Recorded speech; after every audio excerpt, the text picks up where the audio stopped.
किताबें मैं खुश हूँ, मैं काफ़ी गर्व से कहता हूँ कि मेरी 26 किताब मेरे बच्चों के जैसे है मेरे लिए। I put my whole heart and soul into them, और मैं चाहता हूँ कि लोग मेरी किताब पढ़ के मुझे मेरे मन को समझ लें। लेकिन किताब पसंद करना एक चीज़ है, उसका मतलब नहीं है कि आपको लेखक को पसंद करना चाहिए। आपने पूछा मैं क्या हूँ, मैं कहूँगा कि मैं जानता हूँ कि राजनीति से जो भी पोजीशन आ सके वो तो टेम्पररी है। मैं तो पूर्व मंत्री हूँ, एक दिन पूर्व सांसद भी हूँगा, लेकिन मेरी उम्मीद यह है कि मैं पूर्व लेखक कभी नहीं हूँगा, इसलिए मेरी असलियत शायद मेरे लेखक। आपने एक किताब कुछ सालों पहले लिखी थी तो बहुत चर्चित हुई थी, शायद इसी किताब के लिए आपको साहित्य अवार्ड और कई पुरस्कार मिले थे। ये अंग्रेजों ने जिस तरह से भारत को लूटा उस पर किताब थी, और ये बहुत ही चर्चित और बहुत ही अच्छी किताब है। अगर आप जितने भी लोग हैं जरूर पढ़िएगा। Inglorious Empire, what the British did to India, जिसको बाद में अंधकार का आपने उसके बाद का ईरा ऑफ डार्कनेस, अंधकार जो हुआ है देश में, अंधकार काल है हिंदी टाइटल जी, अंधकार काल, the British Empire in India. ये मुझे बताइए, ये किताब लिखने के बारे में आपने कैसे सोचा कि इस पीढ़ी को क्या वो दिखाना है कि जो अंग्रेजों ने इस देश के खिलाफ किया, जिस तरह से भारत को लूटा, क्या वजह थी कि आपने सोचा कि इस पर मुझे लिखना है? देखिए, पहली बात यह है कि मुझे ऐसे कोई इरादा नहीं था। मुझे ऑक्सफोर्ड में एक भाषण देने के लिए, एक डिबेट में भाग लेने के लिए बुलाया हुआ था, और उसमें मैंने जब भाषण दिया इसी विषय पे और उनको यूट्यूब में लगाया गया था, मुझे ये आश्चर्य लगा कि एक दिन के अंदर 30 लाख लोग उस भाषण को देखे, और भारत के सारे ट्विटर में बिल्कुल आग जैसे लगे थे। संसद में हमारे स्पीकर में साहब सुमित्रा महाजन की तारीफ की, प्रधानमंत्री ने भाषण में कहा कि आपने दिखाया से the right thing in the right place at the right time. तो ये इतना मतलब बहुत कुछ महीनों के लिए यही बात चल रही थी हमारे देश में। तो मेरे पब्लिशर मुझे फ़ोन करके कहा कि इसके बारे में आप किताब लिखिए। तो मैंने कहा लिखने से क्या फ़ायदा, सब तो जानते हैं। और उनका जवाब था नहीं, अगर सब जानते होते तो आपकी स्पीच इतना वायरल नहीं बन जाती।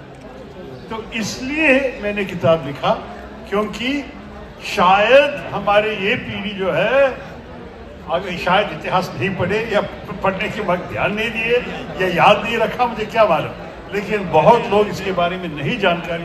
इसलिए मैं चाहता था, मैं जवानों को यही कहता हूँ कि अगर आपको नहीं पता आप कहाँ से आए तो आप कैसे समझेंगे कहाँ जाना है। If you don't know where you have come from, how will you appreciate where you're going? तो यही इरादा था मेरे कि आप जरा रास्ते पे दिखाएं कि पीछे क्या हुआ था, ताकि आगे हम ये गलतियां को अवॉइड करके हमारे देश को अच्छे करें। आपके कई अंग्रेजी दोस्त हैं, उन्होंने क्या कहा जब आप लंदन जाते हैं? आपने उन्हीं के सामने उनकी तस्वीर दिखाई थी उनके देश की, किस तरह से 200-300 साल से अंग्रेजों ने भारत को लूटा था। तो आपके अंग्रेजी दोस्तों ने जब किताब पढ़ी, उन्होंने क्या कहा?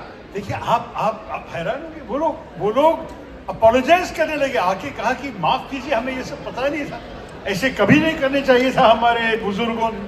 तो मैंने कहा लेकिन किया है, ये है सारे सबूत। और मैं अभी भी, मुझे याद है एक दिन ऑस्ट्रेलिया में मैं एक भाषण दिया था जलियांवाला बाग के बारे में, जो कुछ हुआ था जी।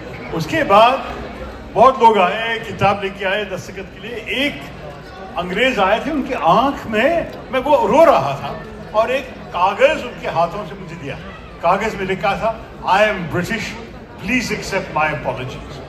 तो ये देखिए, अगर भारतवासियों घमंड नहीं कर सकते, हम तो जो कुछ महसूस किए अच्छी बात नहीं है, लेकिन अगर जिसने ये किया था उनके बच्चों और उनके जो ग्रैंड चिल्ड्रन ने, उसको कोई आइडिया नहीं है कि ये सब हुआ था उनके नाम पे, और वो लोग सोचते हैं कि हम तो बहुत अच्छे सिविलाइज देश है, सब लोग हमें तारीफ कर रहे हैं, ब्रिटेन तो देश के लिए ये सब किया। तो ये अच्छी बात है कि उनको समझाना चाहिए। और मैं भी ब्रिटिश टेलीविजन में जब मेरी किताब की प्रमोशन चल रही थी, मैं तो बहुत टीवी शोज में यही कहा कि आप लोग शायद समझा नहीं है कि आपके तरफ से एक सिंपल अपॉलजी देना कि देखिए हमारे देश में एक्चुअली आपको मालूम है, हम तो थैंक यू और सॉरी तो हमारे भाषाओं में ऐसे कोई लफ्ज़ नहीं है, हमको इन्वेंट करना पड़ता है।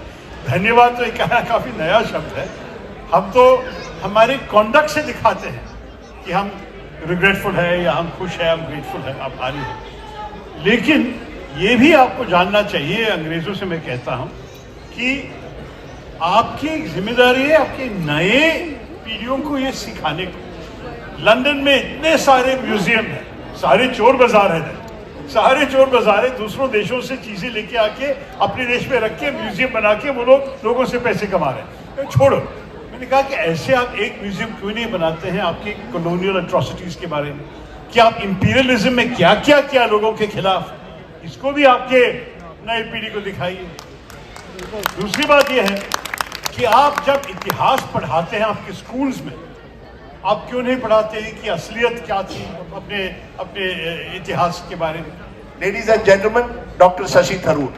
थैंक यू, बहुत धन्यवाद। मैं आपको ये भी कह दूं कि शशि जी और मेरी एक नई किताब आई है, वहां मैं हार्पर के स्टॉल पर रहूंगा और शशि जी की कई किताबें हैं, वो भी आपके साथ रहेंगे अगर आप अपने किताबों को साइन करना चाहें। बट बहुत बहुत शुक्रिया, थैंक यू वेरी मच।